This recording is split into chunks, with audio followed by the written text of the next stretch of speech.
Hello, and thank you for joining me. I'm Lee of Lee Draws Stuff. If you follow me on Instagram or on Facebook, you would have known that I've been drawing Masters of the Universe figurines from the 80s because they're really colourful and I really kind of enjoy doing it.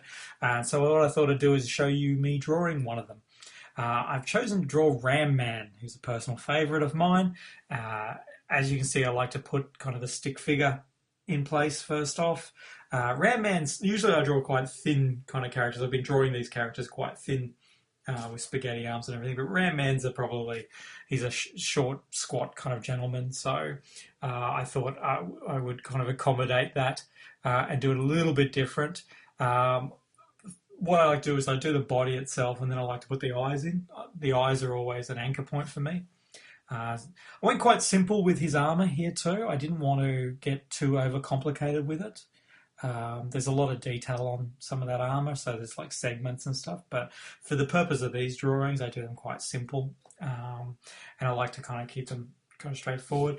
What I do when I'm doing the pencil drawings is I tend to like just put in I like to put in kind of just the guidelines that I'll fix when I ink in so that there's still a certain spontaneity to the inking. We also notice I'm drawing quite quickly here. I've sped this up about 4 times, so I don't draw this quickly. But if I didn't, we'd be here for about 17 minutes or so. And as interesting as I'm sure that is, you probably don't have time for that. Also, legs, I tend to do legs kind of a little bit thinner than that normally, but because it's Ram Man, I thought, oh, well, I'll give him the thicker legs because it's a special treat for him, and the giant boots. But he does still have the spaghetti arms, which is good. In the character itself, or the figurines, generally got quite thick tree trunk kind of arms, so I've at least retained that element of myself. Now, this pen, this Zig Millennial pen. I don't know where I got that from. I think it's the only one I've actually got. It's a .5. I've been drawing all of the Masters of the Universe figurines with this.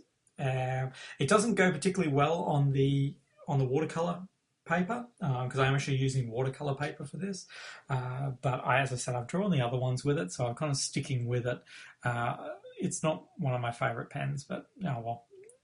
It is what it is, and we'll ride it out now. A bit hard on pens. Whenever I'm inking, I have a very heavy hand with them, so I often kind of go through them. So what I do here is you can see there with those chains as well, I just added extra detail into those. I wasn't going to. I was going to keep that pretty simple, but here things like belts and stuff like that, I like to overlap them to give that more of a sign of texture, I guess. A couple of teeth on the old skull there. The funny thing with Masters of the Universe is that I forgot to draw his dress originally, so I'm adding that in. Originally with Masters of the Universe, it's interesting because you see the figurines differ from the cartoon. I've seen shots of Ram Man without kind of the skull belt, but I like the skull belt, so I stuck with it. So yeah. As you see, I'm adding little extra pieces of detail in that I didn't have in the pencil because I like this idea of I'm very much a fan of this kind of wabi-sabi Japanese kind of philosophy and no straight lines. And I kind of adhere to that. I don't like kind of doing anything straight. So often you'll see things go a little bit off center and stuff. And here we go. The inking's done. I'm just going to add a couple of little dints and scratches into poor old Ram Man to show that he's been out and about ramming things, I guess, is what he does.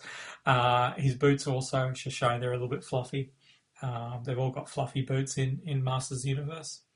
I apologise in advance for the shaking now. I'm going to now erase all these with the reasonably cheap eraser. I'm not a big fan of it, but because it seems to lift some of the ink as well. I didn't really let it dry either, but now showing that brush, that's essential. I always forget to use the brush. I kind of just brush it with my hand. So I'm going to use 2 different types of paint. I actually have a little cup on the side there full of water. I just use the same water. I'm not kind of too precious with it. And I actually use the same brush for this entire kind of process. I like those kind of travel ones. I find them they're interesting texture. What this red's actually a pre-made watercolor.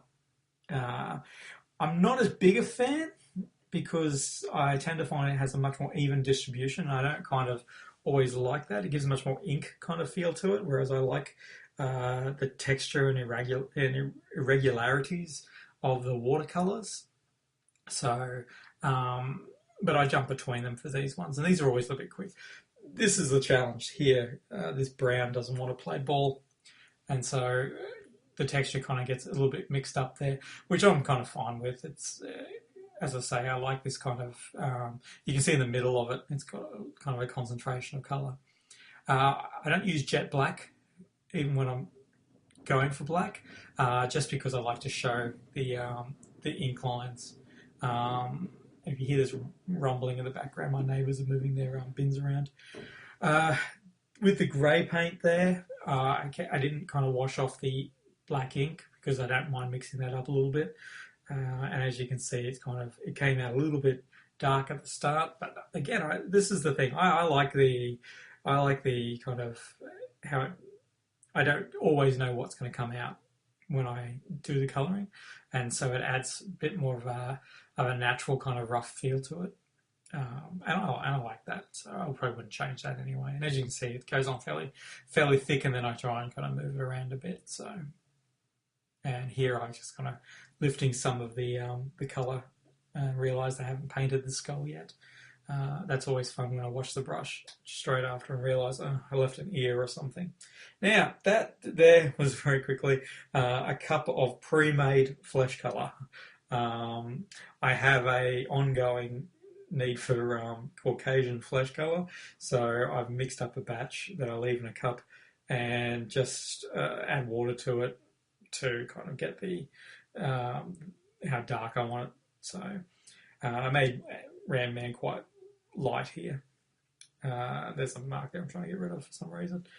So here he is. This is Ram Man completed. As I said, fun character. I like kind of Ram Man. There's very close up shot of Ram Man's belt.